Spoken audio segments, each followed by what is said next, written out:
चुनाव की हार से इतना आपको परेशानी हो गई है, इसलिए मैं लड़ूंगा आपके लिए और कोशिश करूंगा जो है, पर बच्चों की स्ट्रेंथ 1 साल में और लड़ूंगा, 1 साल के लिए कोई शर्म करेंगे 1 साल के लिए मैं इसको और बढ़ाने की बात करूंगा।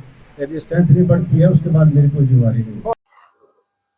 मैं विधायक जी आपका ये वीडियो देखा और उसके बाद जो आपने बोला है पब्लिक के आगे कि मैं 1 साल के लिए प्रयास करूंगा एक्सटेंशन मिल जाए और उसके बाद मेरी कोई गारंटी नहीं होगी। विधायक जी आपसे मैं पूछना चाहता हूं कि आप 1 साल का एक्सटेंशन तो शायद ले आए, लेकिन आप ये बताइए कि इन 10 सालों में ये जो स्ट्रेंथ नहीं बढ़ पाई उसका क्या कारण है? आपको ये सब जानकारी है, आप 1 साल की एक्सटेंशन लेकर आ रहे हैं, हम उस चीज के लिए आभारी हैं आपके। लेकिन उस 1 साल में आप बिल्डिंग देंगे क्या?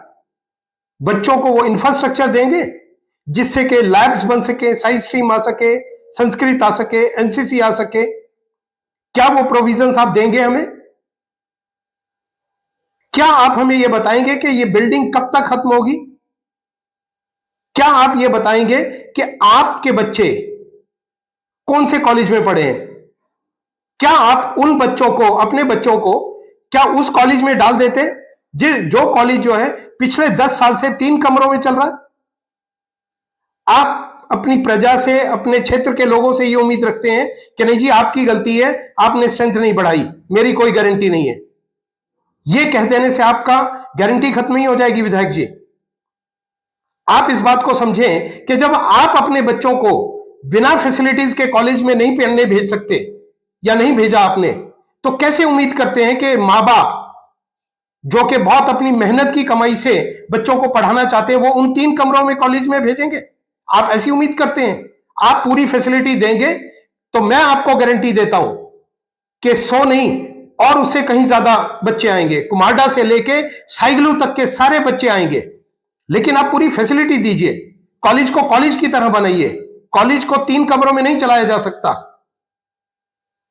आप करें और इस 1 साल में आपके पास बहुत समय है, अपने आप को प्रूव करें और बताएं कि जो आप बोलते हैं कि आपका दिल की धड़कन जो है वो तुंगल है, उस तुंगल के लिए ये महत्वपूर्ण कार्य करें और पूरे कॉलेज को पूरी तरह 100% फंक्शनल करें। लेक्चरर्स हो, लैब्स हो, पूरी फैसिलिटीज हो बच्चों की, और सारी स्ट्रीम होनी चाहिए, science, arts, commerce, NCC, Sanskrit, ये सब चीजें होनी चाहिए। मैं आपको गारंटी देता हूं कि विद इन 1 ईयर आपकी जो 100 की स्ट्रेंथ की जो बात कर रहे हैं आप, उससे कहीं ज्यादा होगी। विधायक जी आप अपना काम समझें और उसको ईमानदारी से करें। अब वो समय चला गया कि बातें होके लोग सेटिस्फाइड हो जाते थे, अब वो समय नहीं है। अब आपको काम भी करने पड़ेंगे, तभी लोग सेटिस्फाइड होंगे जिन्होंने आपको अपना कीमती वोट देके जितवाया है। धन्यवाद।